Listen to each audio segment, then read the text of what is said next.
मंत्री महोदय, रोजगार हमी योजना ही हमीचा अर्थ असा आहे, आज लोकांना कामं नाही, गोरगरीब 150-200 रुपयाच्या मजुरीवर कामं करू लागले आणि आपण त्यांना 6-6 महिने पैसे देत नाही, म्हणून मजूर लोक कामावर येत नाही. इतकं लज्जास्पद गोष्ट आपल्या राज्यामध्ये ह्या मजुरांच्या बाबतीमध्ये चालू आहे. आणि म्हणून माझी विनंती आहे अध्यक्ष महोदय, आपल्या रोजगार हमीच्या उपकरामध्ये 4 ते 5 हजार कोटी रुपये पडून आहेत. अध्यक्ष महोदय, जर केंद्र सरकार तोपर्यंत पैसा देत नाही तर आपण राज्य सरकारतर्फे ह्या गोरगरिबांचे पैसे द्या, नंतर रिम्बर्स करत बसा तुम्ही. हे सगळे पैसे जर दिले कुठेतरी त्यांना भाकर खायला भेटेल अध्यक्ष महोदय.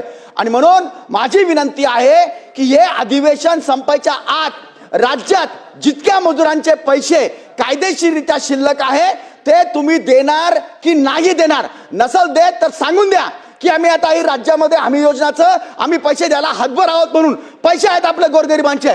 माझी स्पेसिफिक विषय आहे की या अधिवेशन संपायच्या आत सगळ्या मजुरांचे पैसे राज्य सरकारने द्यावे, केंद्र सरकारकडनं नंतर वसूल करत बसावे. असं आपण करणार का? होय.